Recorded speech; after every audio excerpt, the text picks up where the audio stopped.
জামাত NCP যাদের উপর ভর করে দেশে অস্থিতিশীলতা তৈরি করতে চেয়েছিল তাদের অবস্থা কি?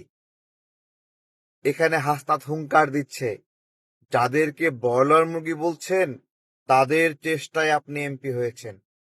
হাসনাতকে জিজ্ঞাসা করি, উনি তাদের চেষ্টায় এমপি হয়েছে, তুমি কার চেষ্টায় এমপি হয়েছ? এহসানুল হক মিলন ভাই জনগণের ভোটে নির্বাচিত। তুমি কি ভোটে নির্বাচিত? তোমার প্রতিপক্ষ যে ছিল মুন্সি সাহেব, তাকে তো তুমি ভোটে দাঁড়াতেই দাও নাই। তাকে নিষিদ্ধ করতে আদালতে দাঁড়াইয়াছিলা, ডক্টর ইউনূসের সহযোগিতায় নিষিদ্ধ করছো। তারপরে তুমি এখানে একটা চিটিংবাজি করে নির্বাচিত হয়ে আসছো। তুমি তুমি যাকে প্রশ্ন করছো সে জনগণের ভোটেই নির্বাচিত, কিন্তু তুমি জনগণের ভোটের উপর ভরসা করো নাই। আদালতে গেছো, আদালতে গিয়ে একজন প্রার্থীকে, যে বছরের পরে বছর নির্যাতিত নিপীড়িত, যার ব্যবসা বাণিজ্য সবকিছু ধ্বংস করে দেওয়া হয়েছে, সেই রকম একজন নিপীড়িত মানুষকে নির্বাচনে দাঁড়াতেই দেওয়া নাই। নিজেকে জিজ্ঞাসা করো। আসেন, যাদের উপর ভর করে এই হাসনাত, জামাত, শিবির তারা অস্থিতিশীল করার চেষ্টা করলো, তাদের অবস্থা দেখি। এদের একজন এইচএসসি পরীক্ষা বয়কটের ডাক দিয়েছে। এইচএসসি পরীক্ষা বয়কট করবে, খুব ভালো কথা, কিন্তু নিউজ হচ্ছে সে এইচএসসি পরীক্ষার্থী না। আরেকজন দেখেন, যাকে আপনারা আমার মতো করেই সবাই বালক ভেবেছিলেন, 12 কোটি শিক্ষার্থীর প্রতিনিধি সেই বালক। সেই বালক পরবর্তীতে দেখা গেল সে মাইলস্টোনের কার্ড নিয়ে আছে, বলতেছে 12 কোটির প্রতিনিধি হয়ে সে আসছে। দেখা গেল সে মাইলস্টোনের শিক্ষার্থী না। এই হলো একটা অবস্থা, প্রিয় ভাইয়েরা। তো এদের উপর ভর করে এই হাসনাত আব্দুল্লাহ, অথবা এই যে নাহিদ, সার্জিস, অথবা এই যে সাদা ধবধবে বিরোধী দল, তারা মিলে একটা অরাজকতা তৈরি করার চেষ্টা করেছে, সুযোগ নেওয়ার চেষ্টা করেছে।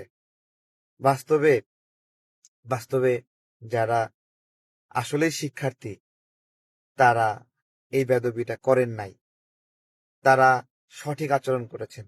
তাদের কয়েকজনের কমেন্টস আমরা দেখেছি, অত্যন্ত বুদ্ধিভিত্তিক।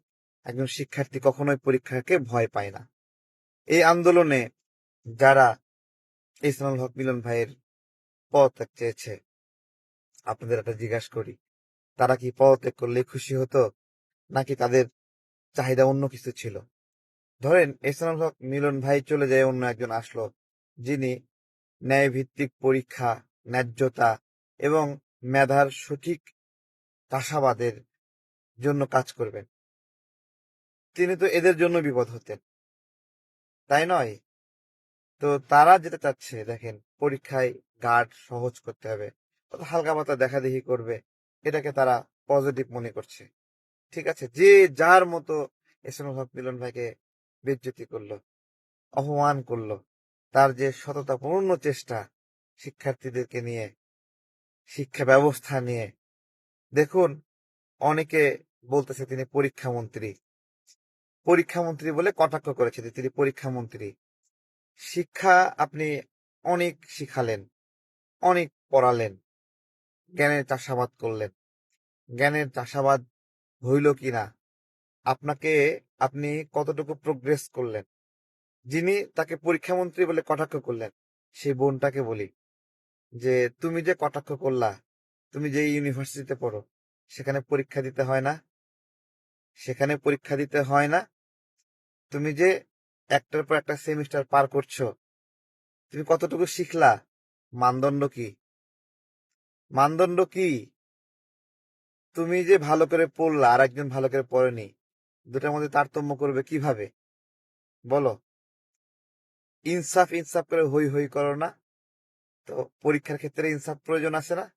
একজন কষ্ট করে পড়াশোনা করছে, আর একজন বই দেখে দেখা লিখবে, এটা কি ইনসাফ নাকি? এটা ইনসাফ? তো এই আর কি। তো বিপদ আসে, আল্লাহ বিপদ উদ্ধার করে দেয়। সেই সকল শিক্ষার্থী বন্ধুরা যারা তাদের যৌক্তিক মতামত রাখার কারণে এই অবস্থা স্বাভাবিক হয়েছে, তাদেরকে স্যালুট জানাই। তোমাদের লেখাপড়া, তোমাদের মেধা, এ জায়গা থেকে তোমরা তোমাদের সঠিক কাজটি করেছো। আর যারা এই যে এরকম ভাবে গুজব ছড়াইয়েছে, শিক্ষার্থী না হয়েও এইচএসসি বয়কট করেছে, আমরা কি বলতে পারি তাদেরকে আইনের আওতায় আনার সময় হয়েছে?